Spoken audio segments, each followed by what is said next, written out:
Nayarhat high রোডে যদি একটা সাইকেল অ্যাক্সিডেন্ট হয়, বলেন কতজন লোক মারা যাবে? একজন নয় আব্বুরা, কমসে কম 3 জন লোক মারা যাবে। মানে সিটে একজন, কেরিয়ায় একজন, সামনে ছোট্ট একটা সিট থাকে না, ধরেন সেই সিটে ছোট্ট একটা বাচ্চা।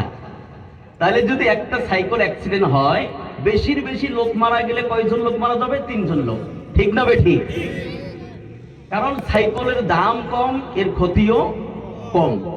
আবার কুচবিহার হাই রোডে যদি একটা টেম্পু অ্যাক্সিডেন্ট হয়, বলেন কতজন লোক মারা যাবে? কমসে কম 10 থেকে 12 জন লোক মারা যাবে। ঠিক না বেঠিক? কারণ টেম্পুর দাম বেশি।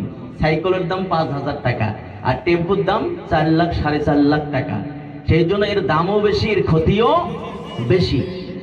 আবার তোমার নয়ারহাট হাই রোডে যদি বাজারে যদি একটা বাস অ্যাক্সিডেন্ট হয়, বলেন কতজন লোক মারা যাবে? হ্যাঁ, 50 জনা বেশিও মারা যেতে পারে। ঠিক না বেঠিক? তো ভাইয়ার আমার, বাসের দাম কত? 60 লাখ টাকা দাম। কত? 60 লক্ষ টাকা দাম। কারণ বাস গাড়ির দামও বেশি, এর ক্ষতিও বেশি। আচ্ছা, কথা শুনতেছেন তো নাকি? হ্যাঁ, বুঝানোর জন্য বলছি। আচ্ছা, আমরা তো সবাই খেয়ে এসেছি নাকি? সবাই খেয়ে এসেছি না? আচ্ছা, আমরা কত টাকা দামের চালের ভাত খাই? 30 থেকে 40 টাকা। ঠিক না বেঠিক? আচ্ছা, আমরা খাওয়ার পরে যদি ভাত বেশি হয়, আমরা স্ত্রীকে কি বলি? যেটা পান্তা দিয়ে রেখে দাও, সকালবেলা মরিচ এবং পেঁয়াজ দিয়ে খেয়ে নেব। এই কথা বলি কি বলি না? আচ্ছা, আমরা মাঝে মাঝে বিরিয়ানি খাই না? বিরিয়ানির চাউলের দাম কত? 80 টাকা, 100 টাকা, 200 টাকা কিলো, 1 কিলোর দাম। আচ্ছা, আপনার বিরিয়ানি খাইবার মন চাইলো, আর আপনি স্ত্রীকে বললেন, আপনি নিয়ে আসলেন, স্ত্রীকে বললেন যে রান্না করে সুন্দর করে বিরিয়ানি তৈরি করলো, রান্না করলো। তো রান্না করার পরে আপনার বিবি ছেলে মেয়েদেরকে নিয়ে আপনি খালেন, খাওয়ার পরে একটু বিরিয়ানি বেশি হলো। আপনি যদি স্ত্রীকে বলেন যতটুক বিরিয়ানি বেশি হয়েছে এটা পান্তা দিয়ে রেখে দাও, সকালবেলা মরিচ পেঁয়াজ দিয়ে খেয়ে নেব, বলেন বিরিয়ানি কি পান্তা করা যাবে? জোরে বলেন। তাহলে বিরিয়ানির চাউলের দামও বেশি, এর ক্ষতিও বেশি।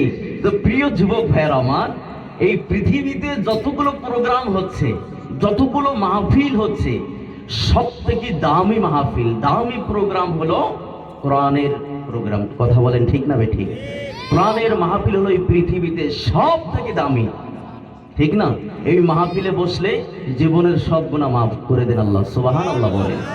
তাহলে আমার ভাইয়েরা, পৃথিবীতে এমন কোনো কি মাহফিল আছে যে মাহফিলে বসলে আল্লাহ পাক জীবনের সমস্ত গুনাহ মাফ করে দিবে? আছে কি এমন মাহফিল? নেই।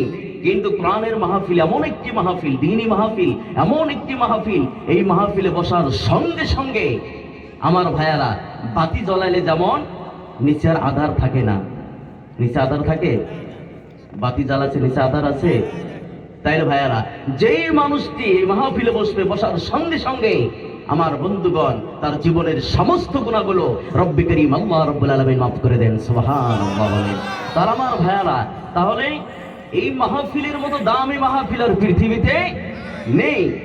তাহলে বলেন, এখানে মাহফিল হচ্ছে আর ওইদিকে লোকেরা রাস্তাঘাটে, বাজারে, মার্কেটে তারা ঘোরাফেরা করছে, তাহলে বলেন যদি লাভের থেকে ক্ষতির দিকটা বেশি হয়, এখানে জনগণ নেই, মানুষ নেই, কিন্তু বাজারে লোকের অভাব নেই, তাহলে ক্ষতির দিকটা যদি বেশি হয়, তো এরকম প্রোগ্রাম দেওয়ার থেকে না দেওয়াই ভালো। ঠিক না বেঠিক? জোরে বলেন।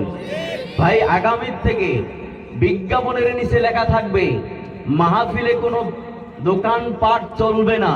যদি কোনো যুবক, কোনো মুরব্বী বাবা যদি দোকান দেয়, তাহলে আমার কমিটির ছেলেরা সেই দোকানপাট ভেঙে চুরমার করে দিবে, তোমরা কিচ্ছু করতে পারবে না। বিজ্ঞাপনের নিচে লেখা থাকবে। কারা কারা আমার সাথে একমত আছেন? সোনালী দুটো হাত উঁচু করে আমার আল্লাহরে দেখায় দেন। লিল্লাহি তাকবীর, আর লিল্লাহি তাকবীর। রাজি আছেন?